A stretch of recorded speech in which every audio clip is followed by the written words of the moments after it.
If you sit at the computer and start writing, now I know there are pantsers, I get that, but and eventually you're going to become a plotter because it's just the nature of the beast. You're going to have to structure at some point. Welcome to Angle on Writing, a podcast about writing, publishing, and book marketing. Welcome, writers. Today, I have with me a true Renaissance woman, a Emmy-nominated, award-winning writer, poet, screenwriter, playwright, just about everything else you can think of. Welcome, Dale Griffiths Stamos. Thank you. Glad to be here. So, with that varied background, where did you start? How did you get into writing? I think I was born writing. Um, I've published my first poem when I was 9. So obviously, I was writing young. I was reading young. So what eventually happened is that I didn't know what kind of writing I wanted to do, and I would try short stories and start a potential novel. It wouldn't go anywhere, and then I started acting. I did a lot of acting in high school, and became very enamored with plays and playwrights. To me, they were the gods, these playwrights. And I did some acting during college a little bit afterwards, but I began to realize that I would much rather create the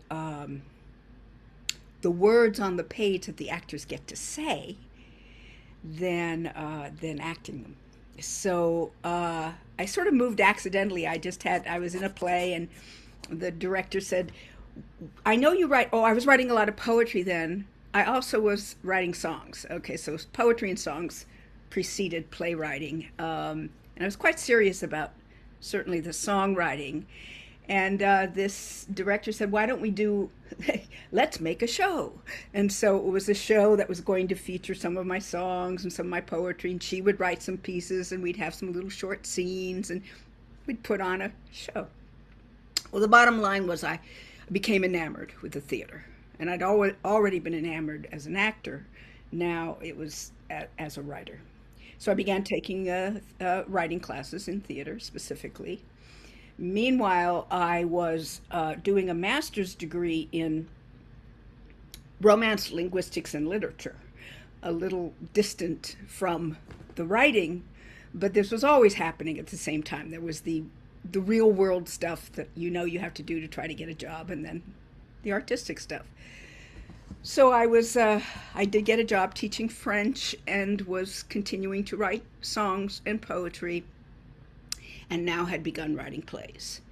Um, when my son was born, I married around that time. When my son was born, I realized that really I needed to sort of choose between theater and songwriting, and I chose theater. I still write songs occasionally, but theater became my all-encompassing form of writing. And somewhere in there, I started going to the Writers' Conference and the Santa Barbara Writers' Conference, and of course, as you know, eventually began teaching there, realizing how much I really enjoy working with writers as well as writing. So I had a number of plays that were being done in Los Angeles, and a lot of my short plays were being done across the country. And I had a couple of directors who said they wanted to move into film. Could I adapt my short plays into films? So I went, okay. I did never think I'd move into film. After the third short film, and they went to lots of festivals, and some got awards, which was nice, and I realized that I also wanted to direct. Um, so I began to direct. So the last 3 of my 6 short films I directed. Somewhere around there, I also took a little side trip when you talked about Renaissance women. My brother had hired a writer to write a book about modern day Renaissance men, and he basically said, "Okay, we got to write about the women because people keep saying, what about modern Renaissance women?" And I said, I'm busy doing short films. And he said, no, no, you have to do this. We'll work on it together. So before I knew it, I was taking a 2 year side route and wrote a book called Ren Women, What Modern Renaissance Women Have to Teach Us About Living Rich, Fulfilling Lives. And that was a whole experience in itself. I took 2 years to write it, 1 year to market it, where I was, even sometimes being flown places to talk about the book, interviewed some absolutely extraordinary women, and so that was great. But at one point I realized, all right, I can keep doing this. I can even join a speaker, because I like doing public speaking. I can join an organization and I can really get into the speaking circuit. And then a little niggling voice in my head said, no, you're done with this for now. You're done speaking, you're done marketing, you're going back to film. And that's exactly what I did. I finished the last couple of short films, went to lots of festivals, and then decided to put my big girl pants on and write and direct a feature film, which is where you find me now. So, but before we go any further with that, I want to back up just a little bit. And can you say, so you started with acting. Mm-hmm. Do you think what you learned in acting has helped you in your writing? I do think there's a relationship, especially if you're going to be doing dramatic writing. Dramatic writing is a distinct form of writing, and it's one of the reasons I started teaching, because I realized there's structural things that you learn in dramatic writing that you don't necessarily learn when you're writing other types of prose. So what acting teaches you is about intention, about the character's wants, about scene structure. Because if you're going to analyze, if you're a good actor, you analyze a scene. You look at what makes it work. And so, yes, I think all of that played into that. And I also think being a poet and songwriter did as well. Because poetry, and I write very musically. I'm an audio type of person. Everything is sound to me. So dialogue becomes a musical process. And to me, that came from my musical background and from poetry. So I think every form of writing actually helps every other form of writing. It enriches it.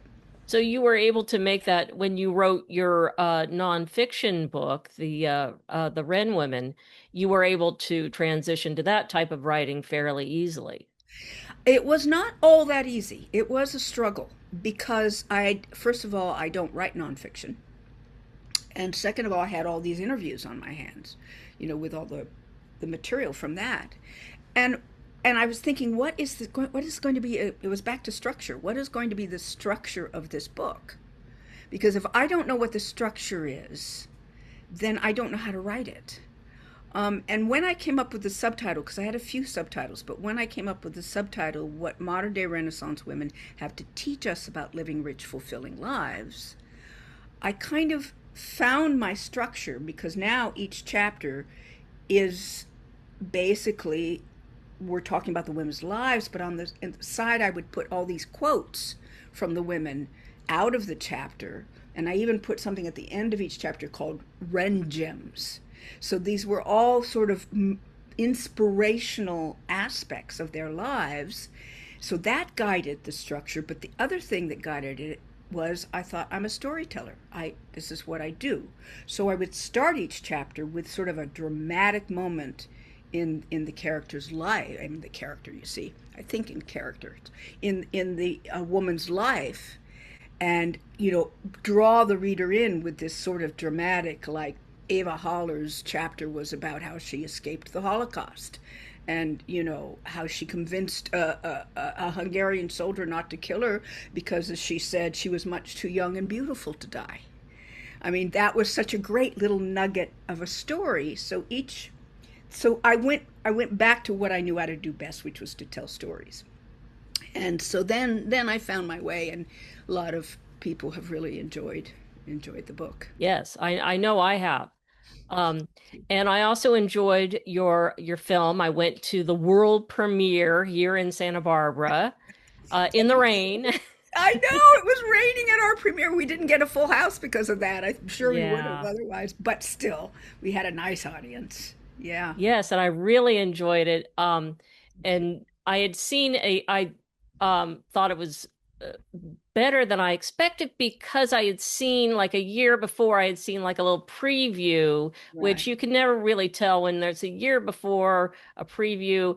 Um, but so as a script becomes a film, Mhm. it transforms itself. And so, as the director, how did that feel? That's such an interesting observation, and it actually went through two other transformations because it had started as a play. In fact, every film I've ever done has started as a play.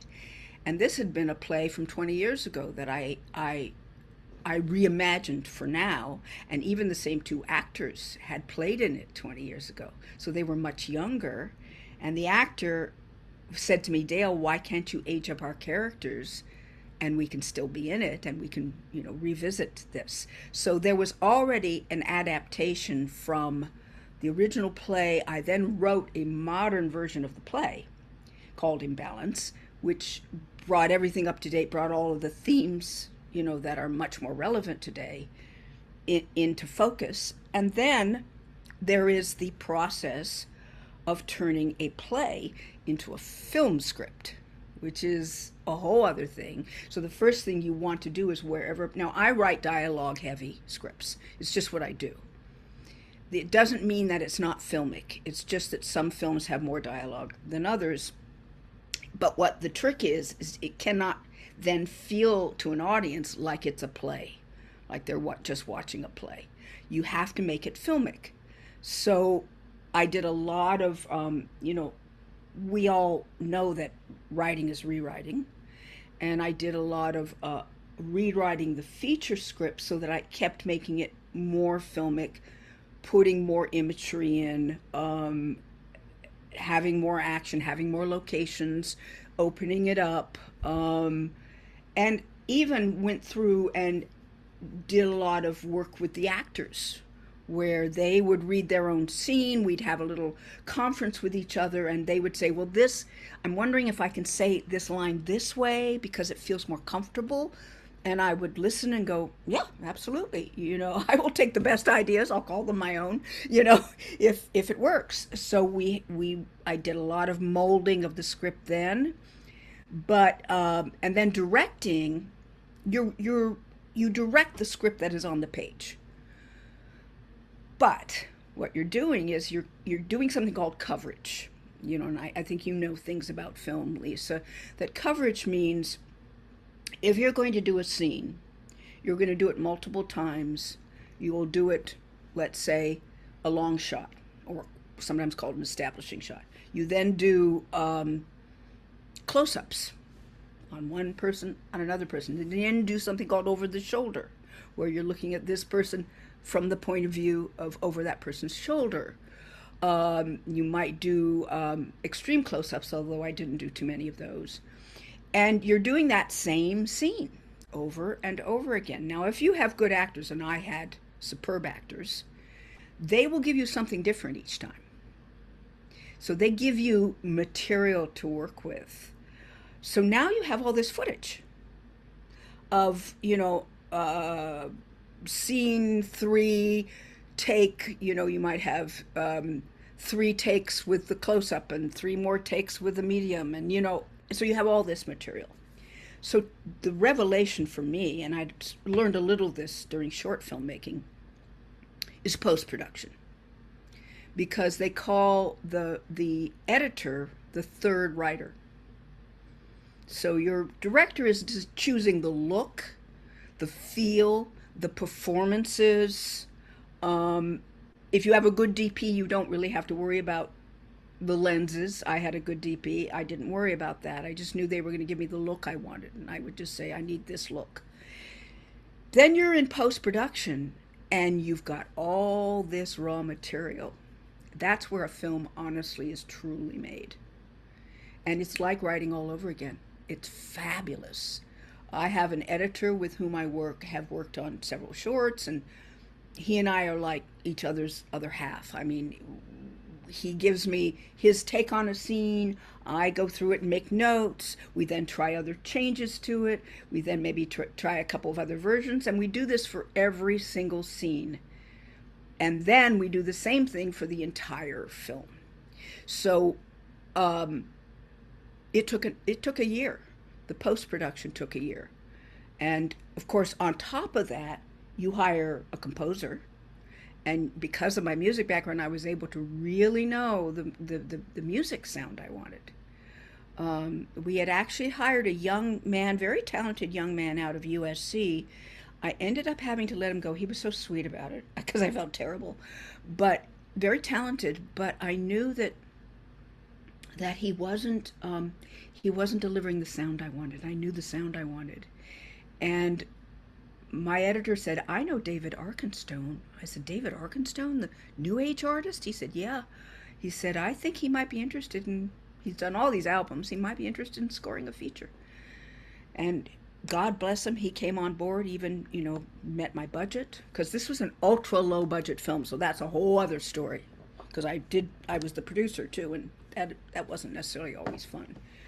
But he came on board and gave me absolutely the music I wanted, and so you bring that into post production. So it's this whole palette of tools. I think that's why I never knew how much I'd like filmmaking, but I think those are some of the reasons there's so many tools that you can lean on. Yes, definitely.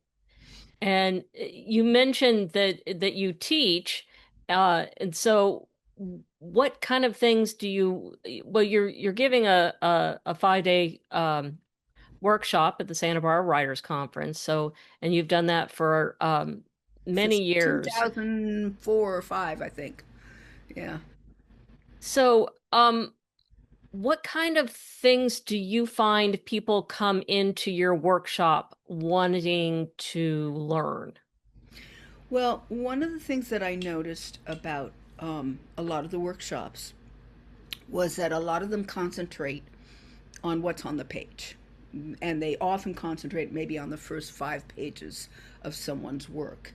And when as a student I went, um, I would keep wanting to know, well, where does those 5 pages fit into the whole book? What does that 5 pages have to do with what's going to happen later? And most workshops don't concentrate on that because they're looking at the writing. Some of that may be talked about, but I realized I really wanted to focus on the entire structure of the book. So I took 3 act structure with all of its elements that I'd learned in dramatic writing, and I apply it in the class to the students' work, um, so that we sometimes don't even get to their pages, but we talk about their book. And the book can be at any stage, but once I've kind of gone over some of the basics of 3 act structure, inciting incident, the normal world, the upside down world, the midpoint, the dark night of the soul. I mean, there's just some standard story elements that are in every good story. Even if they're mixed up, they can be in different locations. That's okay, but you have all of these elements. And so I lecture a little bit, and I'm sometimes a little surprised at how many prose writers, because dramatic writers know this stuff, but how many prose writers haven't necessarily been exposed to it. I think more and more now they are, because there's a lot more books being written about structure in novels and in memoirs, and I work with a lot of memoirists as well. Um, so that's what they, and even sometimes another workshop would say, "Oh, okay, you're struggling with structure, go see Dale." They would know that this was the structure class. And again, other workshops will work on structure, but That's the main thing I work on. And then I put people in the warm seat, which is what I call the hot seat, because it's not a hot seat, it's a warm seat. And it's, basically we have a Socratic conversation where I say, okay, if we're talking about an inciting incident, do you see one in your story? Do you have one that comes to mind? Well, yeah, it's possibly such and such. And what about, who do you think your protagonist is? And how does the inciting incident create a problem for the protagonist? And I ask questions, and they, find their way through their story. They don't always have an answer, but that's kind of what we do in the workshop. That sounds like something I need to do with my work in progress. Well, a lot of people do find that, and I've taught also at the San Miguel de Allende conference several times, and there are a lot of people that was what I struggled with the most when I first started writing plays. I struggled with structure, and then I finally discovered how incredibly freeing structure is. Structure doesn't inhibit you, it frees you. It gives you all these guideposts so that you're not flailing around, you're not in the dark. And so for me, it saved my writing, and I really do believe in how powerful it can be for every kind of writer. Do you talk mainly about the 3-act structure, or do you go into some of the other, like the 5-act structure? I work within 3-act structure, but the 3-act structure, of course, most people will agree that Act 2 is divided into 2 parts, because there's the part where the main character is reactive to what's happening to them, and somewhere in at the midpoint, they realize that what they're trying to do is just not working, and they become active. And so you have this sort of turning point in every Act 2. And of course, I talk about the crisis and the climax and the resolution. And I also talk about, what do you do within a scene? How does a scene start and where does it end? And I talk a lot about conflict in the sense of what is dramatic conflict, not just conflict. I once saw a short film where all it was were 2 people arguing about politics, and I went, okay, but no one changed, nothing. You have to have a character transformation. So we talk a lot about that as well. All the elements that come into play. Those are all very, very important. I mean, I know that my writing totally transformed when I learned to write a scene and what that really meant. Right. So, but what are some of the other issues that you think that people just beginning to write, what are some of the issues that they struggle with? I was just at a function, and someone said, well, what would be the 2 pieces of advice you would give to a writer starting out? And I told him about one thing I talk about in my workshop, which I call filling the notebook, which is basically when I first start structuring something and trying to ask myself questions about it, I fill I can't think, it's not a loose leaf notebook, I fill a notebook with in pencil, because I don't want it to feel like it's set in any kind of cement. It is very fluid, very exploratory, very right brain. See, this is structure I'm talking about, but it's very right brain. It's like, okay, if I know that I'm going to have a protagonist, who is that protagonist, and why am I choosing? I'm asking myself questions. Why am I choosing that person as my protagonist, and can they take the problem that I'm going to create? And what is that problem, by the way? Well, I think it's such and such. And how are they going to be different at the end? So I started to ask myself all these questions. And I also do character bios and all of that. And the reason I'm advising doing something of this nature is that if you sit at the computer and start writing, now I know there are pantsers, I get that, and eventually you're going to become a plotter, because it's just the nature of the beast. You're going to have to structure at some point. And some people like to do it later. I like to do it before. But If something feels very open ended and you're not committed to it at all and exploratory, that's a great place to start writing because you're not committing to anything, and therefore you can explore to your heart's content. And underneath the because the first stuff that comes out of your brain is almost always crap. It's not the good stuff. You're trying to excavate down to the good stuff.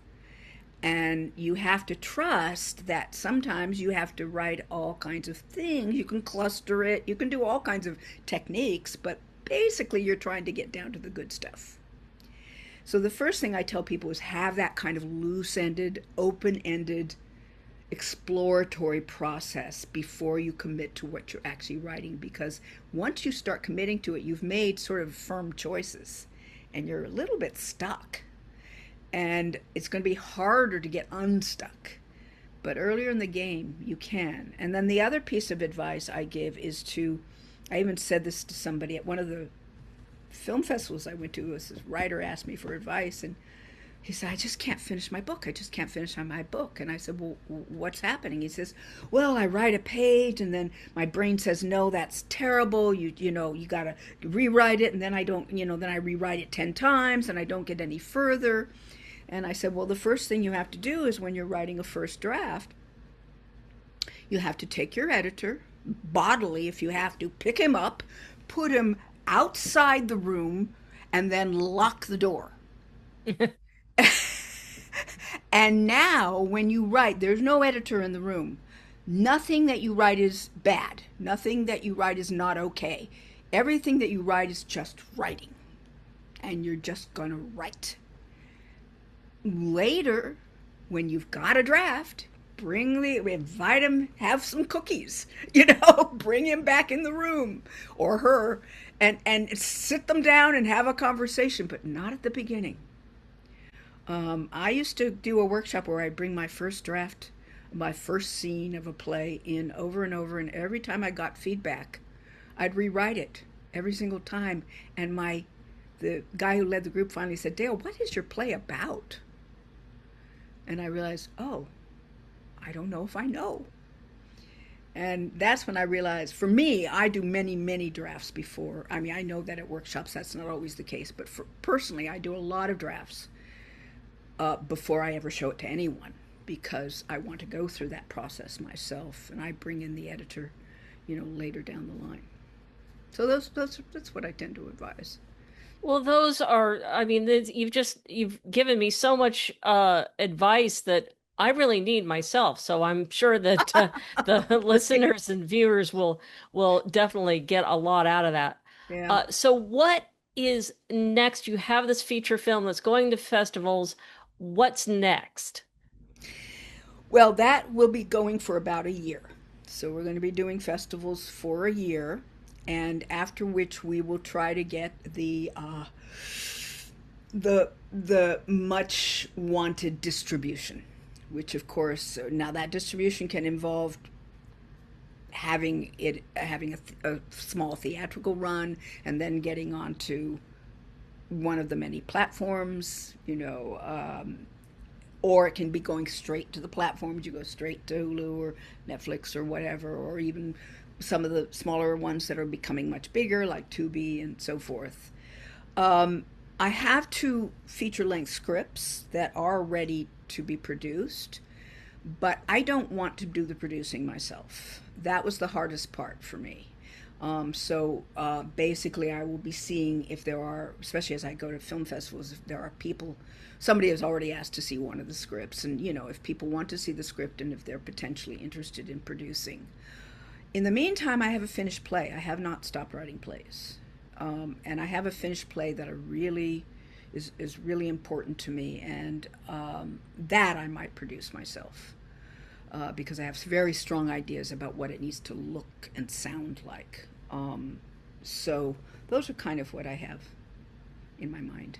Well, I hope that that you find producers and that your play gets done, and I look forward to seeing those. But I'm sure I will see you in June before that. Yep. Um, or maybe just around town. Yeah. Um, who knows? I know I've run into a Trader Joe's, so Yes. Well, we've run into each other in multiple places. Yeah. So I'm sure we'll continue to. well, thank you so much. You're I very really welcome. appreciate it. I enjoyed. Thank you, Lisa.